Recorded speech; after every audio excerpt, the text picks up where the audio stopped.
going to become the fourth fastest growing economy in the world by 2024, according to World Economic Outlook projections. And Niger will be the fastest growing economy in Africa. Some of you may ask, where is Ibrahim Traore on this? Well, Burkina Faso will be the ninth fastest growing economy in the world by 2024, and the sixth fastest growing economy in Africa. There are other countries in Africa that are making good progress, like Libya, despite being in war mode. But I just wanted to focus on Niger and Burkina Faso because of the obvious reasons. You know, when Niger increased the price of uranium from 0.8 euros per kilogram to 200 euros per kilogram, immediately after the junta ejected France, critics laughed at them. Now see who is laughing. Imagine French companies were selling Niger's uranium at $200 per kilogram and giving $11 to Niger. But 200 euros versus 0.80 euros? I wasn't prepared for that. Anyway, I want to say congratulations, Niger. Africa is rising, and this is our moment. Listen to this video. Even our thieves are not patriotic. When they steal from Africa, they invest in Europe. They don't believe. The minister said, fix our own government, get a governance system. The people in charge of governance systems steal and invest elsewhere as an indictment or an affirmation of their own incompetence and incapacity. But the second bit is that I think both His Excellency Moussa Faki, Professor Lumumba, and the minister indicated, when you grow a disconnect between the people who give you legitimacy, who are the ultimate resource for the transformation of any nation, when you grow a disconnect between your culture, Amilcar Cabral said, every revolution is first a cultural revolution. There were 200 coups in Africa between 1965 and 2012. In the 1960s, there was at least one coup every 60 days. In the 1970s, barely 18 years after Ghana's independence, at least 85% of African states had some coup experience or the other. And West Africa accounted for almost 44% of those. The coups between 1958 and 2008. There was a temporary reprieve in the period post-1990. Some academics have suggested this because Africa had become more democratic. I want to disabuse you of that notion because it's lazy intellectualism. What had changed was that Western interest in a unipolar world, in changing regimes, had dissipated. The West no longer needed to use force. There was no competitor, either ideological or otherwise. What had essentially happened, there was dominance of one set of interests. So as we reflect on unconstitutional change of government, it's not just mere tinkering at the local level, but it's also what explains the ouster of Nkrumah, the assassination of Lumumba, the assassination of Sankara, the assassination of Amilcar Cabral, the assassination of Samora Machel, the ouster of Sékou Touré. What is the fact? That in a unipolar world, the appetite to change had dissipated. As we see greater polarization between the West, the East, and the Middle, we're going to see once again an intensification of interference. First African country got independent 1957. There is not a single Jewish person who will allow you to forget the Holocaust.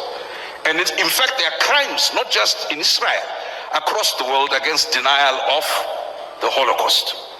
US foreign policy, Israeli foreign policy is very key. It's a central issue. Africans, for some reason, must forget something that happened 50 years ago, if you are Zimbabwe 80 years ago.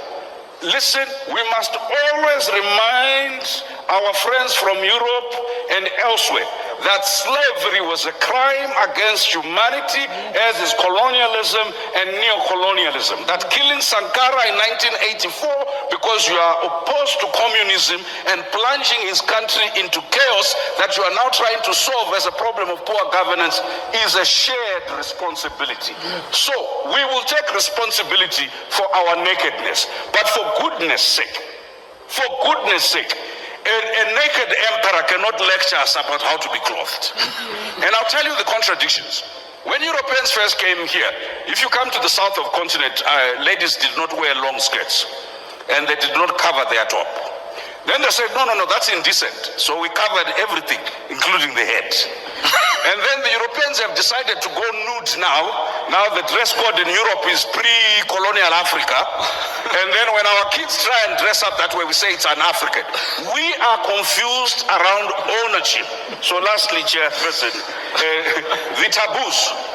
You see, Chairperson, we need to talk about global anti-black racism, the treatment of African migrant laborers in the Middle East, in the Arab world, and in the Asian world, and in Europe, is a matter for the African Union to constantly pronounce itself on.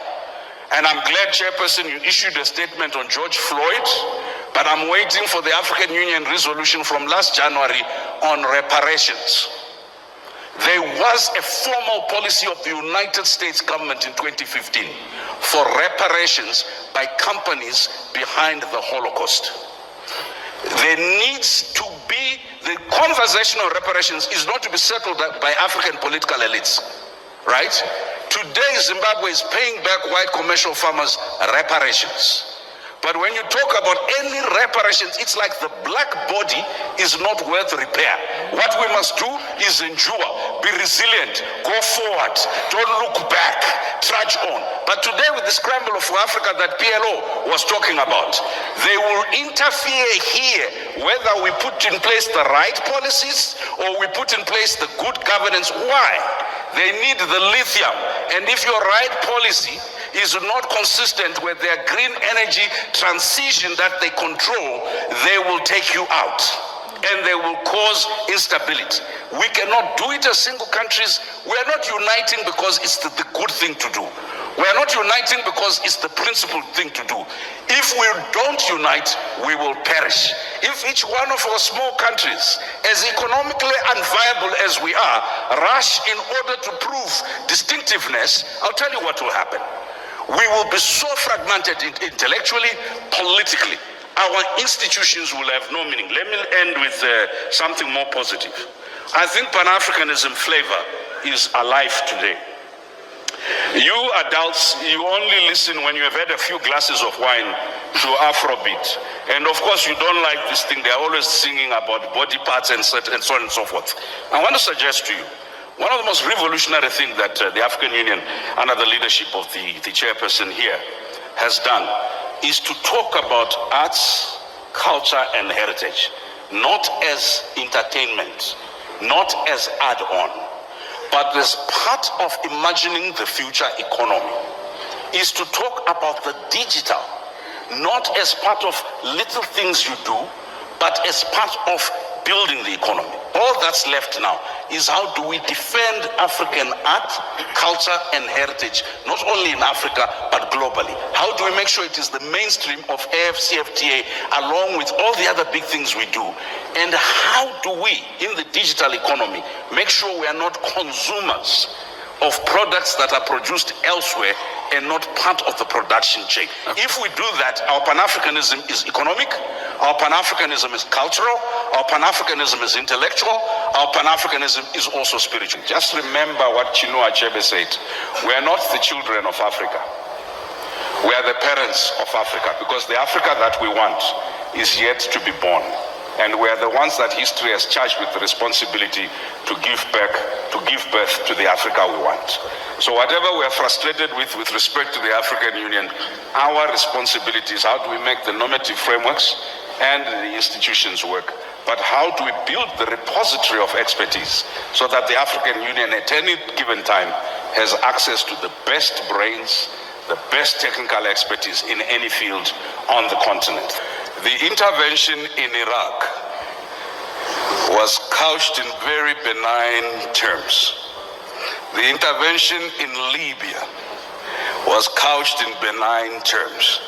I could give you 100 interventions where the justification, objectively speaking, was on the basis that there was evidence either of genocide or evidence. I'm sitting in Rwanda. The international community stood by as the genocide against the Tutsi happened. Yet in the same year, they were intervening in West Africa. The construct of benign and malign is controlled and related to the question of narrative and strategic self-interest. We've often not paid enough attention, and thank you, Chairperson of the African Union, for educating us on how the international fora of decision-making, the Security Council and other fora, including at some stage how we transact within the International Criminal Court and other platforms. That evidence, and that was my point, we don't control data, we don't control digital platforms, we therefore are not controlling narrative in both analog and digital forms. What can practically be done? We do need to speak to Europeans, not as victims, because the erasure of the contribution in European consciousness of Africans to modernity and civility has constructed a white supremacist view that sees the evolution of modernity as a singularly European contribution. And it is only now that our young researchers are beginning to excavate the contributions of black people, of Africans, towards inventions. Because until now, the province of economy was not the province of black people. In my country, in Zimbabwe, when land was taken, a British court gave a judgment that said, the question before them and who owned the land, they said, one thing is certain, it cannot be the native because the native has no sense of ownership. It was on that basis that land was taken. Number two, on the question of economics, even we pejoratively only talk about our people as informal law, informal economy, yet the informal economy is formal. That's how India developed through its cottage industry. We have a psychotic addiction to colonial definitions of what, and that's why Professor Ashraf is correct. It's not just a narrative about our contribution historically, it's a narrative about our contribution now. Our young people who developed M-Pesa, which is now being used globally, who developed Ushahidi, which has been used by over 300,000 organizations, including the Japanese, the US military, and the NATO forces, are never sufficiently credited. Why? Because it is not in the current psyche of most Europeans possible that Africans are anything else except the object of charity that deserve our mercy and our pity. Why? Because they are governed by tyrants, right? Or Africans are incapable of ethics. And we've constantly said that Switzerland, which received the Abacha loot, which received the loot from the then Zaire, now DRC, has constantly been ranked in anti-corruption indices as the cleanest country in the world. PLO and I are lawyers. The receipt of stolen property is theft at law. How is it that you will have Nigeria and Kenya ranked so far, and yet the country that receives the money ranks so up? I think that if you're changing narrative, you also have to change behavior. Our African leaders and citizens constantly confirm the European caricature, an object of pity. When we come into these spaces, we can never transact revolution in courtesy. I like to be civil, to be courteous, right? But each time I start pointing to atrocities committed by African governments, the Europeans and the Americans cheer me up. Each time I refer to the historical atrocities and continuing atrocities committed first by governments and by companies that are dumping cyanide into our underground water and nuclear waste, right? You know what it is said? This is retrogressive. It's undermining investment. It's again, listen, we cannot win the narrative battle by arguing in pockets. They are happy us talking about our localized, indigenized oppression. They are never happy us talking about the question of distribution and redistribution of the global economy, of global power. And what Nkrumah and others realized in 1963 at the founding conference, if Africa is not represented, if Africa does not own its narrative, but you can't own your narrative if your leadership is totally disconnected from its people. You can't own your narrative if your intellectuals are totally disconnected.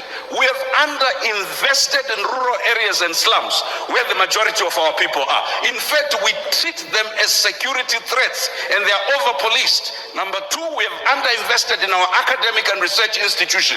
We'd rather bring McKinsey and bring Deloitte and Touch. They will help us do AU reform. Why? Because there are no African consultancies that we know. Even if they exist, we have no relationship with them to help us with AU reforms, with anything else. And this is not a pronouncement on McKinsey or Deloitte. It's a pronouncement on ourselves. We have not, as a leadership, begun to recognize that the native is capable of knowledge. The native is capable of economy. The native is capable of invention. You can't change the narrative if the starting premise is we're trying to be like Europe and to catch up. We can't change the narrative when we're constantly trying to learn from others without understanding, and I'll end with that, what William Tunga said, the former Chief Justice of Kenya. He says, let's not engage in this romanticist view that there can only be one way to learn. We first must indigenize knowledge. That's what I said, learn from our culture and traditions. Number two, we must diversify who we learn from. We can not only learn from the West, we need to learn from everybody who has something to teach. Number three, we must domesticate what we learn. If we're going to learn anything, let's domesticate. I think the chairperson and the minister said it's consciousness. Narrative is first and foremost by realizing self-worth, self-belief, and looking inward, so that when you look outward, it is to supplement not a vacuous state of nothingness and inferiority, but it is to supplement a very stable, solid foundation where your culture, where your values, where your value for people is important. Thank you. Wow. A people that cannot feed themselves